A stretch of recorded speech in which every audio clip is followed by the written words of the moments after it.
आज हमारा सुबह का ब्रेकफ़ास्ट में रोटी था और गाजर और आलू भुजिया था। बस सिंपल सा ही हमारा ब्रेकफ़ास्ट था। ब्रेकफ़ास्ट करने के बाद हम लोग थोड़ा घर साफ़ कर रहे थे। हम घर पे बहुत सारा सब्जियां पड़ा हुआ था और बाहर से भी कुछ सब्जियां आया था। इसमें से बहुत सारा सब्जियां हमारे गांव से आए थे।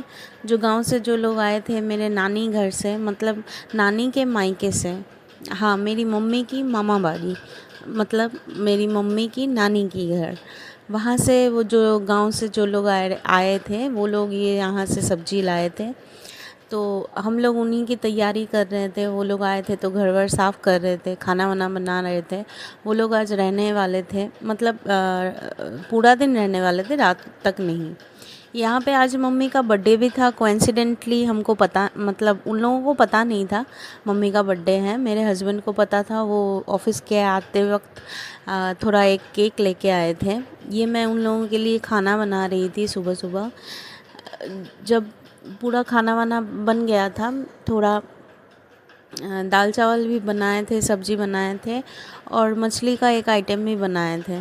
क्योंकि मछली बना हुआ था इसलिए हमको 2 कटोरी में अलग अलग करके खाना रखना पड़ा, क्योंकि नहीं तो फिर मछली के साथ छुआ-छुई हो जाएगा, वो हमारे घर पे चलता नहीं है।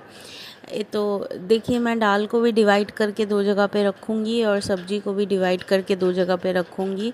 एक को नानी के ऊपर रख के आएंगे। नानी भी मेरी ये सब खाती नहीं है, मांस मछली अंडा ये सब कुछ चलता नहीं है उनका, प्याज लहसुन भी नहीं चलता है।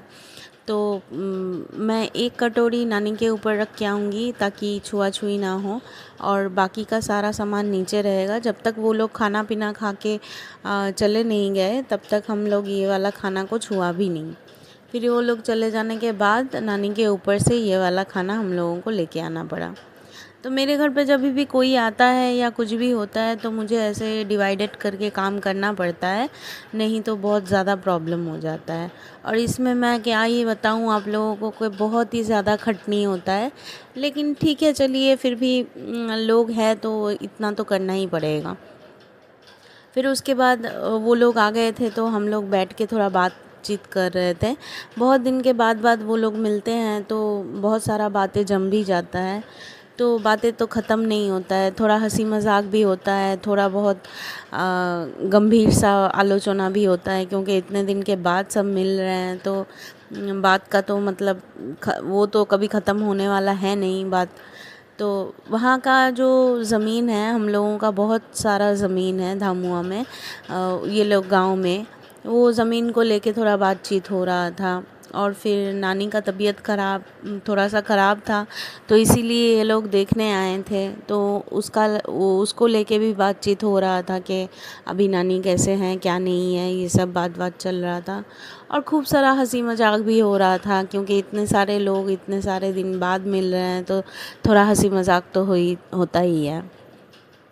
उस दिन हमारे मम्मी का बर्थडे का तो कोई प्लानिंग ही नहीं था। हम लोग सोचे थे कि हम ही लोग आपस में थोड़ा बहुत कुछ कर लेंगे, मम्मी को कुछ ख़रीद के दे देंगे और थोड़ा केक वेक काट लेंगे। लेकिन अचानक से इन लोगों का आने का प्लान बन गया और ये लोग आ गए तो बहुत ही अच्छा लगा।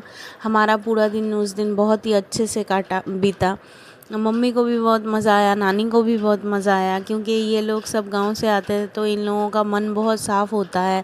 इन लोगों से बातचीत करके आपको लगेगा ही नहीं। गुस्सा आएगा तो ये लोग मुंह पे बोल देते हैं और चिल्ला चिल्ली कर लेते हैं, और अगर इन लोगों को कुछ ख़राब लगता है तो वो सामने सामने बोल देते हैं, और अगर कुछ अच्छा लगे तो वो उस चीज़ का भी ज़िक्र सामने ही कर देते हैं और बहुत ज़्यादा उस चीज़ को अप्रेज़ भी करते हैं। तो ये सारा सब कुछ बहुत अच्छा लगता है इन लोगों का नेचर का।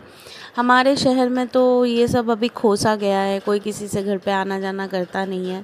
यहाँ पे सब हंसी मजाक कर रहे थे कि काटने के लिए हम लोग माचिस निकाले तो उसमें से बुताम निकल रहा है। ये मेरी नानी का जुगाड़ है, सारे जो कपड़े का बुताम है माचिस के अंदर रख देते हैं। मेरा व्लॉग अच्छा लगे तो सब्सक्राइब कर लेना, लाइक शेयर कमेंट ज़रूर कर देना। यहाँ तक आप मेरे साथ रहे हो, मतलब आप लोगों को बहुत बहुत शुक्रिया, और आगे मिलते हैं एक और व्लॉग में। Thank you so much.